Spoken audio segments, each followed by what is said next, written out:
Ooh, doggy. What is going on, beautiful people? I hope and pray that you're just doing incredibly well. I pray you're doing phenomenally well. And on this video, I'm going to share with you 4 things that you need to make sure you have before you do any sub-2 deal. Okay. Now, before I dive into it, please like, subscribe, share, hit the little notification button. So this way you're notified when I release any new videos. It is so exciting to me, and I'm blessed and honored too to see how fast this channel is growing because we are on a mission to share as much actual information that you can use and apply it to your real estate investing journey here. So, my goal here is to make sure that I'm giving you tactical tips, so to speak, right? That you can actually implement, not a whole lot of fluff and hoorah. All right. But let's dive into the content. So, when it comes to sub-2 deals, and let me back up a little bit. If you don't know what a sub-2 deal is, this is where you are purchasing a property subject to the existing financing. Okay. I've done breakdowns on exactly what a sub-2 is. Now, I'm not going to go in depth on that. So, just go back and watch that video. But what I want to talk about when you actually have a seller that says, yes, Clifford, I'm ready to do a sub-2, or yes, I'm open to you taking over the payments. The number one thing that you need to make sure you get is what is their monthly payments, right? That's extremely important to know, right? And not just the monthly payments, we need it all, the whole PITI. That's the principal, insurance, taxes, all of that stuff. What is that amount? Because it's going to play a crucial role to make sure that this is actually a good deal or not, right? So let's say, for example, if you are going to be taking over payments in an area where the rent rates are 1,500, right? But the mortgage is 2,200, that probably not going to work, right? So that might be something that we can pass on. And actually, not to go too left field, and I want to stay on track, but that just brought up a kind of nugget in my mind. Just know too, just because a seller is willing to do a sub-2 does not mean that it's always going to be a good deal. Okay. And that's a good indicator of that. Now, that may not be such a bad thing. I know I shared the example of, the mortgage being 2,200 and rent rates are 1,500. Well, it doesn't matter if you're going to be fixing it up and flipping it. So that just depends. But either way, you need to know what that is, right?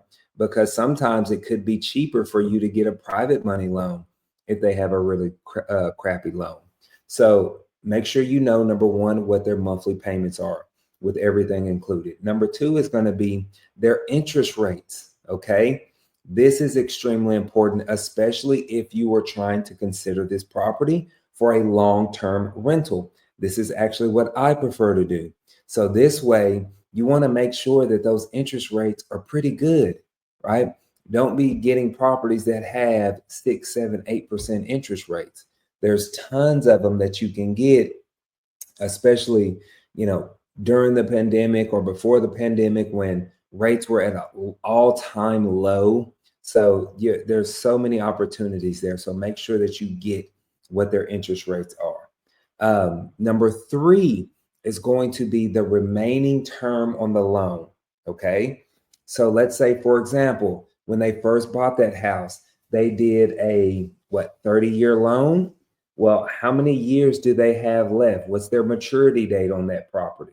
Right? Do they have 10 years left, 20 years left, 29 years left? Yes, we have actually taken over payments where this was a brand new mortgage where they've owned it for only like a year. So, but that's good to know as well, because let's say, for example, you go on to do a seller financing wrap, and that's a whole nother conversation and a whole nother video.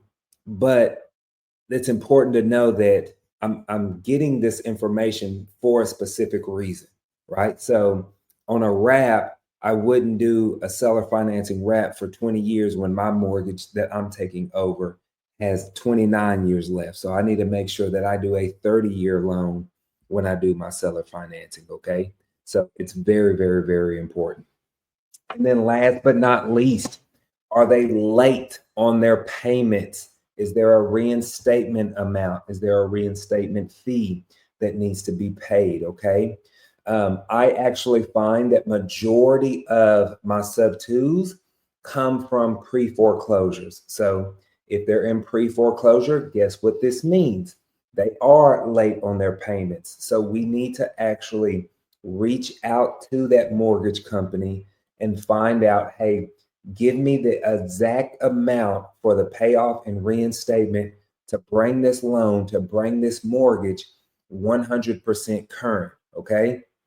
Because that's going to affect everything.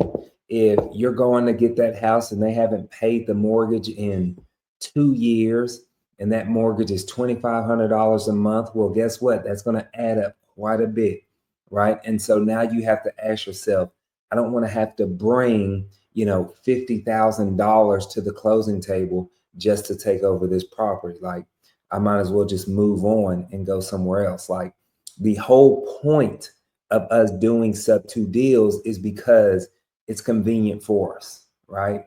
And so when they start getting that far behind, it almost makes the deal kind of not worth it. In my personal experience and opinion, I think that once we start getting over 10% of the ARV, then it's not really worth taking over those payments on the property.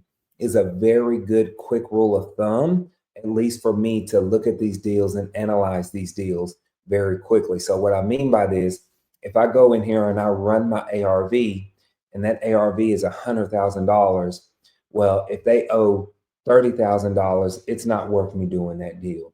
If it's below $10,000, it's probably worth me doing that deal, or I can probably make that deal happen to where it makes sense. So that can also be a very good quick rule of thumb for you to look at these deals and analyze these deals quickly, especially if you're looking at several a day. All right. So I hope these was helpful, but make sure when you're doing these sub two deals and making these offers, don't commit to anything until you get the information to those 4 things. But y'all have a blessed one. I'll see you on the next one.